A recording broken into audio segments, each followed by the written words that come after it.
afternoon, everyone. Good afternoon. Michelle, thank you for your powerful words. I was so glad that we had some time in the Oval Office with the President to talk with you about the historic day that we are celebrating, but on the shoulders of so many, including your family and you who have written about it, maintaining your family's legacy of speaking truth always. So thank you. It's good to see everybody. President Biden, members of Congress, I have to shout out to the CBC, to my fellow Americans, thank you all. So lynching, well, we know it's a stain on the history of our nation. Since our founding, and in particular, in the century following the Civil War, thousands of people in states across our nation were tortured and murdered by vigilantes. They were dragged from their homes.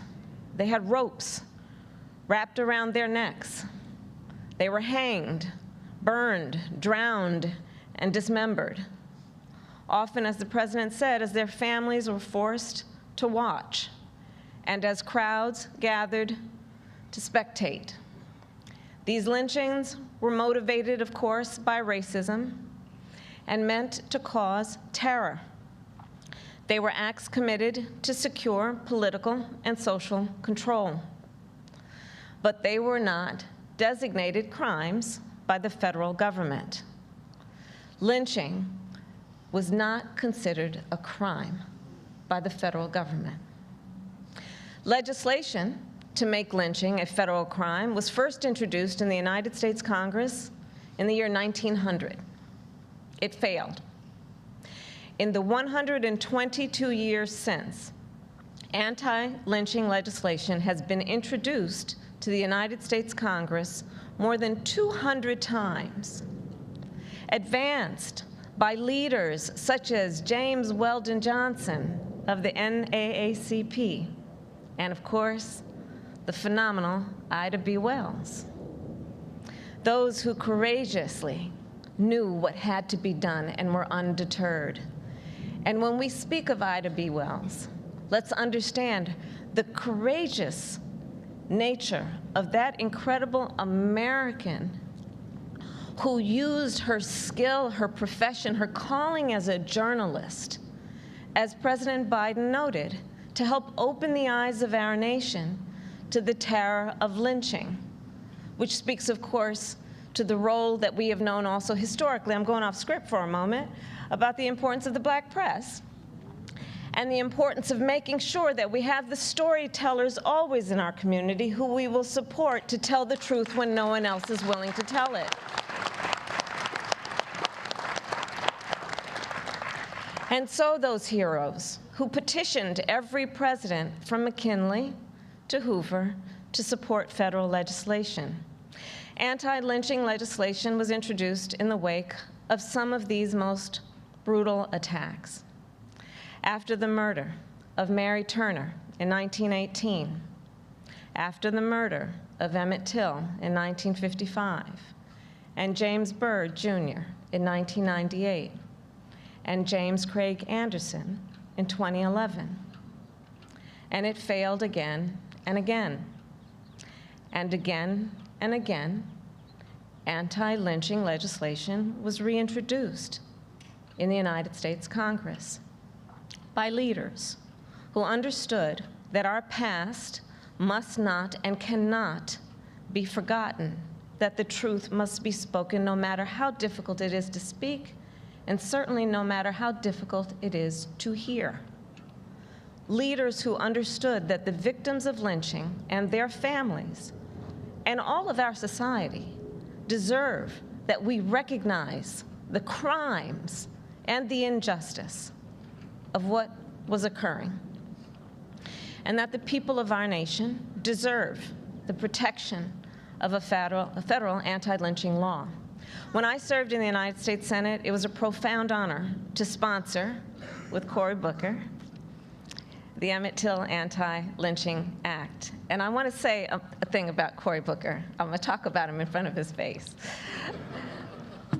Cory Booker, I have had the privilege of working with, and he is a man of uncommon courage, unmatched moral clarity, and an unwavering commitment to doing what is right. Thank you, Cory Booker. And I also want to recognize and thank Senator Tim Scott, whose partnership, of course, helped us pass this legislation, and with Congressman Bobby Rush. Where is he? There you are. Who kept this fight alive for so many years in the United States Congress. Congressman Rush, you have dedicated your career to guiding our nation toward justice, and I thank you. And thank you to so many other leaders who are gathered here who helped us reach this very important day. Leaders who witnessed the brutal reality of lynching, such as Ollie Gordon and Reverend Wheeler Parker, cousins of Emmett Till, for whom the stories of these crimes are not lines in a history book, but vivid memories. So today we are gathered to do unfinished business, to acknowledge the horror in this part of our history, to state unequivocally that lynching is and has always been a hate crime, and to make clear that the federal government may now prosecute these crimes as such. Lynching is not a relic of the past. Racial acts of terror still occur in our nation. And when they do, we must all have the courage to name them and hold the perpetrators to account.